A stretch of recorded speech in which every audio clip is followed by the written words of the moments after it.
We are following a major update in the case of a high school athlete allegedly stabbed to death by another high school athlete at a track meet. I asked the grand jury to return a first-degree murder indictment against Karmelo Anthony, which they did. A Texas district attorney taking to social media to announce Karmelo Anthony is formally facing charges that could lock him up for life. But that's not the only big development in this case. We got our hands on details of a surveillance video of the alleged attack that killed Austin Metcalf. We will dive into what it shows.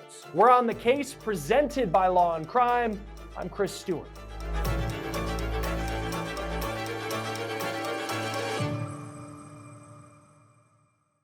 Even though the district attorney in Collin County, Texas, is going for a first-degree murder conviction of Karmelo Anthony, there are a lot of people who are taking that teen's defense, saying that he acted in self-defense. Now, what does the evidence say? At least the evidence that we know about at this point. The school district in Frisco, Texas, has said it has surveillance video of Anthony's confrontation with Austin Metcalf at that midweek track meet in April, where Anthony allegedly stabbed Metcalf in the chest and killed him. At this point, allegedly murdered him. We'll get into what that video reportedly shows in a moment, but here's what we know about what led up to that alleged attack on April 2nd in Frisco, north of Dallas. Austin Metcalf's and Karmelo Anthony's schools were competing at a track meet. If you've ever run track, you ever been to a track meet, you know that teams typically have spots around the track where athletes can hang out with their teammates in between events. In Austin Metcalf's case, he was with his twin brother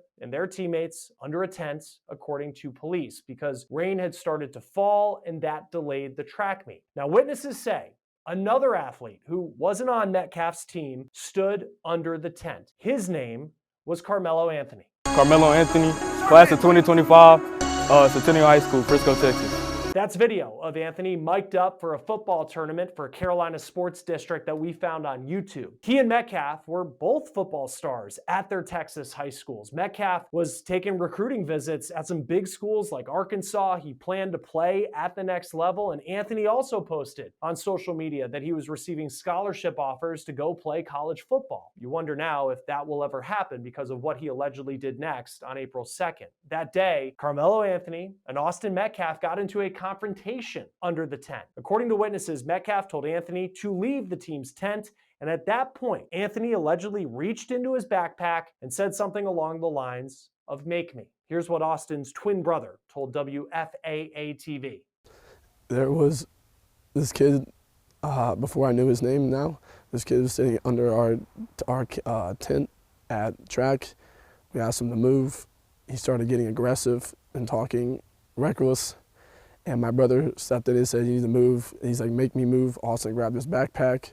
The kid, I tried to whip around as fast as I could, but I didn't see the stab. Police say as Metcalf went to move Anthony, Anthony pulled out a knife and stabbed Metcalf in the chest. Metcalf died in his twin brother's arms. What Anthony allegedly did next could be damning if his case goes to trial. Anthony allegedly ran to another part of the track after stabbing Metcalf. When police arrived, the first officer to make contact with Anthony wrote in the arrest report that he asked Anthony to put his hands in the air. Then Anthony allegedly said, quote, "I was protecting myself." The officer also said that Anthony told him, quote, "He put his hands on me." And when the officer said that he had Anthony in custody, the teen allegedly said, and this is the damning part, quote, "I'm not alleged, I did it." Police say that Anthony ditched the knife and ran before he was arrested by officers who note in their reports that Anthony was hysterically crying when arrested, and he asked if Metcalf would be okay. Anthony was initially held on $1 million bond, but then the judge in this case, less than 2 weeks after he was arrested, lowered Karmelo's bond to $250,000, which he was able to make. Here's video per WFAA of Anthony walking free. He will have to wear a GPS monitor, be on house arrest, and he checks in with the court each Friday. And if he doesn't follow those rules, he will go back into custody.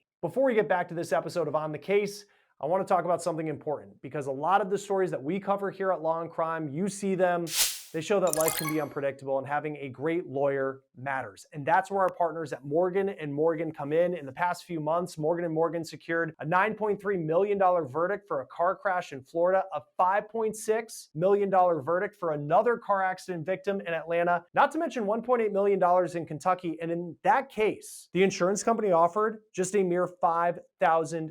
So even if you don't think your case is worth millions of dollars, why not fight for what you deserve? Morgan & Morgan makes it so easy to file a claim. You can do it with just 8 easy clicks on your phone. So if you've been hurt, you need to file a claim, go to www.forthepeople.com/OTC. You can also scan the QR code on your screen or click the link below. Judge Angela Tucker has not allowed cameras in court for this case, but according to KDFW, Anthony's defense argued at a bond hearing that he wasn't a flight risk and $1 million was just too high of a bond for his family to be able to afford. Now, the lowering of the bond to $250,000 made the judge the target of threats. Collin County, Texas posted on social media saying, quote, "We are aware of a social media post on this platform that appears to dox a sitting judge. Sharing a judge's private information is a crime and will be prosecuted to the fullest extent of the law." Cameras may not be allowed in court for this case, but there is so much of this trial that is very visible playing out in the court of public opinion. A crowdfunding site has raised more than $500,000 for Karmelo Anthony's defense. People saying that they believe Karmelo is not a murderer and that he acted in self-defense. Anthony's family held a news conference saying they have become the victim of threats. Here's Anthony's mom speaking per KDFW. In wake of this tragic incident, our family has been under attack. Whatever you think what happened between Karmelo and the Metcalf boys, my 3 younger children, my husband, and I didn't do anything to deserve to be threatened, harassed, and lied about. And the tension between families has been high. At that same news conference, Jeff Metcalf showed up. He's Austin's dad. He was there. He stood in front of cameras and sunglasses and protest until he was escorted out per KTVT. Jeff Metcalf has also been vocal on social media, and he posted a response to the news that Karmelo Anthony, his son's alleged killer, had been indicted on a charge of first-degree murder. I'll tell you what he said in just a moment, but let's get to this grand jury indictment. Earlier this spring, our community was shaken by what happened at a school track meet in Frisco.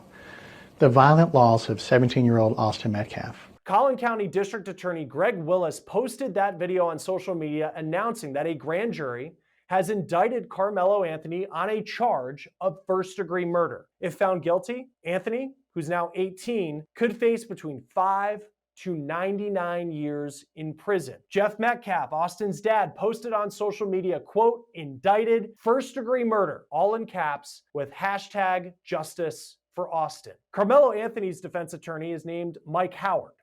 Mike Howard, your Dallas criminal defense lawyer, here to talk to you today about what to expect when you're looking to hire a lawyer. This is a video of Howard posted on his office's Facebook page just to give you an idea of what he looks like, what he sounds like. Howard hasn't commented on the indictment of his client, but the Anthony family also has a spokesperson in Dallas-based minister Dominique Alexander, who posted this picture with Anthony after he was released on bond. He was the person who escorted Anthony out of court when he was able to make bond. Alexander went public with his reaction to the indictment, calling for people to pray for the Anthony family and saying in part, quote, "To the racists, the bigots, and those filled with hate who've targeted Karmelo, his family, and even myself, you do not intimidate us. We are not backing down." This case is yet another example of what it means to be Black in America, where even our self-defense is questioned, scrutinized, and politicized. My involvement, like many others, came as a direct response to the overwhelming hate, threats, and outside influence that have surrounded this case since day one. He also said, quote, "There will be a trial." Another critical piece of evidence, if this goes to trial, will be this surveillance video that came from the Frisco Independent School District. The ISD has video from a camera that's mounted on the stadium of the alleged murder of Austin Metcalf. Now, the district is not releasing a copy of the video. They're not letting reporters take pictures of the video, but they did allow reporters to see it. WFAA in Dallas wrote that the video, it's wide angled of the stadium, and the incident happens in the small left corner of the screen. Quote, it's difficult to determine how many people are present or what exactly is happening at the tent. Around 9:55 a.m., a sudden movement is observed at the tent, but the alleged act itself is not visible. There are a lot of moving but heavily pixelated figures at the top of the bleachers, just above the tent, and at the bottom of the tent. It appears to be sprinkling at the time, end quote. According to the TV station, that video is believed to be one of the pieces of evidence that was presented to the grand jury ahead of their indictment of Karmelo Anthony this week on a charge of first-degree murder. Joining us now is Bridget Williams, criminal defense attorney. Great to see you again. Thanks for talking about this story with us. What does this grand jury indictment mean for the case against Karmelo Anthony? So this is just a regular routine process that has to happen for any felony case in the state of Texas. So any case that moves forward to an actual trial setting has to first go through a grand jury. So the thing is that a grand jury, they decide if there was enough probable cause for an officer to make an arrest. So it's a very stark difference from what the grand jury decides and what actually goes on in a trial. So the first step is the arrest that was made by the police officers, did it rise to the level of probable cause? So was there enough evidence? And then if it moves forward to that, past that point, goes to a trial, the burden is raised to beyond a reasonable doubt, which is much, much higher. And Karmelo Anthony's now been indicted with first-degree murder. For it to be first degree compared to second degree, what will the district attorney in Collin County, Texas have to prove? So first degree murder is pretty much meditated, intentional murder, right? I intended to do this. Here in Texas, second degree would be reduced down to a manslaughter charge, which gives not necessarily intent and doesn't also require premeditation or just I intended for this to happen, the intentional killing of another. So that's the difference there. So it's a pretty straightforward thing there. Was there an intentional killing of another? And those are set elements that are set out in the Texas Penal Code. And with that, because you look at what we understand police say happened at this track meet, and there was this altercation between Austin Metcalf and Karmelo Anthony, and Karmelo Anthony reaches in allegedly into his bag, and then Metcalf comes up to him, and then it feels very spur of the moment in some ways with the narrative that's been laid out. When you talk premeditated, you know, this isn't a case where he woke up this morning probably and felt like he was going to go stab somebody allegedly at a track meet. What's the time that fits in for it to be considered premeditated as opposed to being in the heat of the moment and something happens where I would assume it would be second degree murder? Yeah, that's a good point. I think that that's something that would come out in the trial setting. However, in this situation, Karmelo Anthony, he admits to the killing of this other young man, right? He admits to it and he says that he was defending himself. So he's saying, okay, I did intentionally kill him. I meant to do that, but it was because I was defending myself and I felt threatened. I thought that he was going to harm me in some way. I thought that he was coming for me to assault me, to harm me. So I was defending myself. So that's really the difference here. I think that it's more of that difference of his desire to say, well, I was defending myself opposed to necessarily the timing. The district attorney who released the video last night saying that the death of Austin Metcalf, it was a violent death, and Karmelo Anthony has been indicted after the evidence was presented to a grand jury on first-degree murder charges. You're in the Dallas area. What do you know about the district attorney in that county, Greg Willis? Well, Greg Willis is, he's been the DA for a while over in Collin County. He was former prosecutor. He is someone who leads the DA's office pretty much fairly, I would say, in Collin County. But he is someone who's also going to be sure that he goes after the truth. and pushes all of the DAs to do the same. But to make sure that you go after the truth, do it fairly, make sure that every person is receiving the justice that they deserve, and make sure that each officer is doing their job properly. And so that's really what any district attorney's job is, to present evidence, and the fact of all the evidence that's presented to them from the police department, provide that to the defense attorneys, and so that way that they can prepare for any trial setting, and make sure that any defendant can present their case in a trial the best way they possibly can. And in this case, let's talk about some of the evidence, some of the facts that have been laid out as far as what we're hearing from police. And I know we've talked about this before, and Karmelo Anthony's defense is going to be that I felt threatened and I had to turn to force, and that ended up in the loss of life of Austin Metcalf. Based on what the law says in the state of Texas about self-defense, how strong of a case does he have? I'm going to say, in my personal opinion, I don't think it's very, very strong. And I'm just going to be honest with you. There's been such a, I guess, a very strong, just a heating, I guess, going on in the area where people are just upset about both sides, really on both sides. But what I would say is that he doesn't necessarily have a very strong argument there for self-defense. Hopefully his defense counsel has something that they're going to be talking about in trial that we haven't heard yet. But based off of just what the law is right now, you have, as self-defense, you have to bring equal force to whatever it is that is assaulting you or that you are presented with. So if someone is pushing you, you don't necessarily have the liberty to go back and shoot them with a gun or stab them with a knife, right? Equal force for pushing would be back with your hands, right? That is equal force. And so it rises above equal force for what we would consider for self-defense on paper.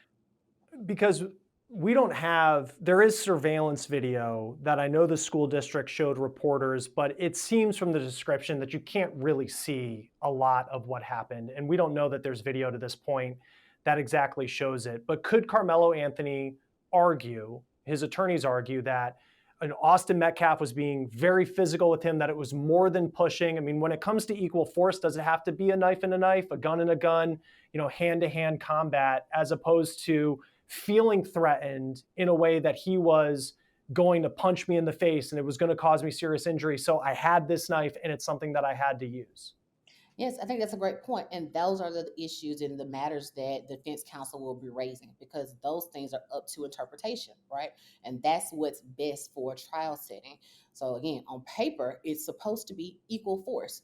But when you move forward to a trial, the defense counsel is going to be discussing how he felt that this was in fact equal. This was the reason why he felt that he needed to do this in order to save his life, or why he felt it was necessary in order for him to walk away alive. So he had to do this, otherwise he didn't feel like he would have been able to walk away. There's been so much of this case that as it heads forward, we don't have cameras in the courtroom.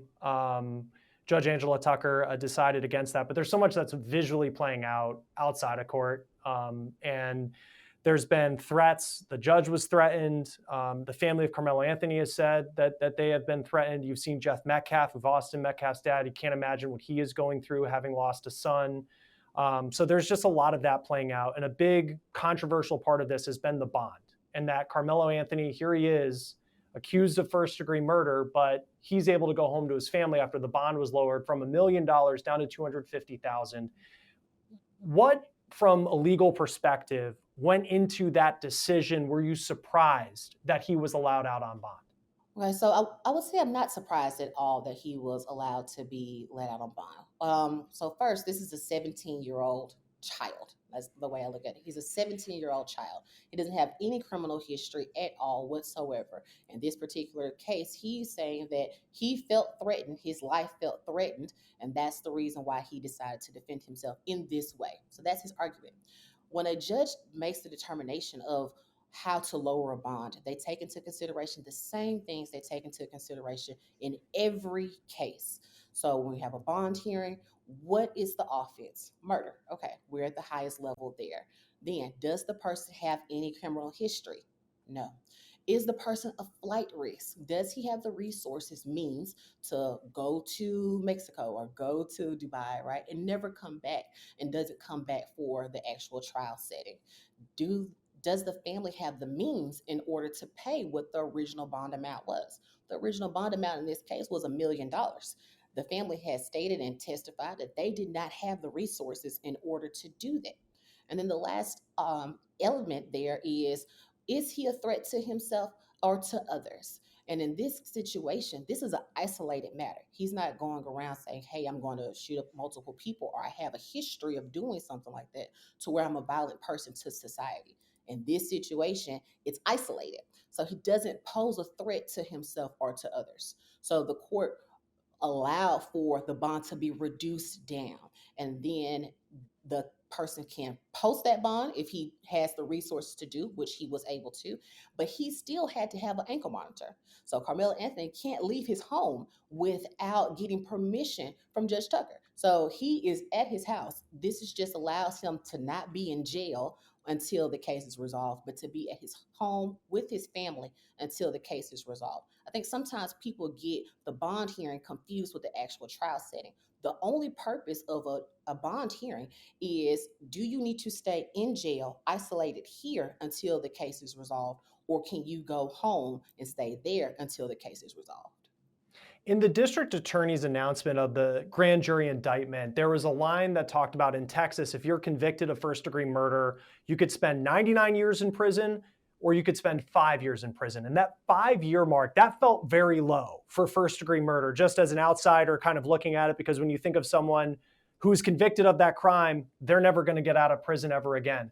Who would ultimately, and we have a long way to go, but if this ends in a guilty verdict, who decides whether it is 5 years or 99 years? Well, that depends on if the defense counsel goes to the judge or to the jury for punishment. So if they decide to go to the judge, then Judge Tucker or whoever is the appointed judge would make that determination. And they use a series of factors to make that determination. Has the person, been in type of anger management counseling? Have they been doing any type of mitigating circumstances? They would take into account any criminal history, which he doesn't have any. They would take into account the testimony of the victim's family, so their words and what they have to say. She takes into account the testimony of the defendant's family as well. So there's multiple factors that go into that. Then the defense counsel also has the option of going to the jury. So the same individuals who made the determination of guilt innocence can also have the determination of determining the amount of years that a person spends in prison, or if there's something else that needs to be attached to that as well. So did you say the defense? So if he's found, it's their decision of whether or not whether it's the jury or the judge makes the call? Correct. That's correct. And So they can choose to go to a jury or the judge. In a situation like this, if I'm defense counsel, if it gets to that point, then I'm going to set to go to the judge for punishment. And that's because the judge has history, right, of listening to cases similar to this. They're less emotionally involved. And so they're there to seek exactly what it is fair based off of the facts that were presented. So if I'm defense counsel in this case, I would be going to the judge for punishment if it got to that point. And you're in the Dallas area, and it seems like every time that this case comes up, I mean, it's very, very divisive. And we've seen tension between the families. I know Jeff Metcalf showed up at a news conference for the family.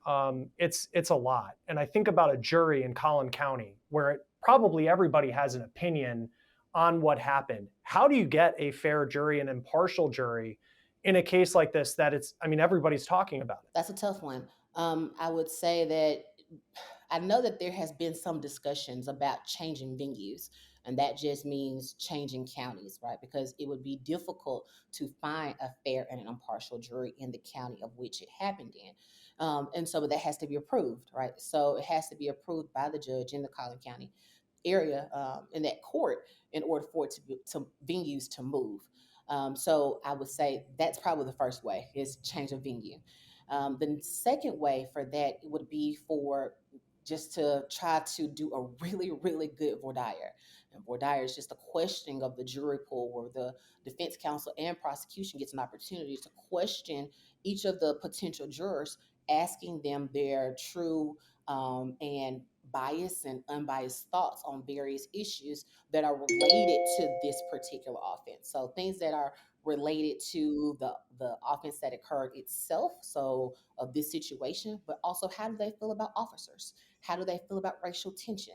How do they feel about matters that are going on in our country right now, right? So those are all questions that a defense counsel and prosecutor can ask any of the people in the jury pool. And so that would be the main thing there. Yeah, it's a case that, I mean, if you're a parent, you feel for the Metcalf family, and you think of Karmelo Anthony's family as well, like those parents and the threats that they say that they've been taking. I mean, it's just a really tough case all the way around. So sad that Austin Metcalf lost his life. We'll see how the legal process plays out. Bridget Williams, thank you for taking the time to be with us. It's always great to have you on Law and Crime. Thank you for having me. That will do it for On the Case, presented by Law and Crime. I'm Chris Stewart. We'll see you next time.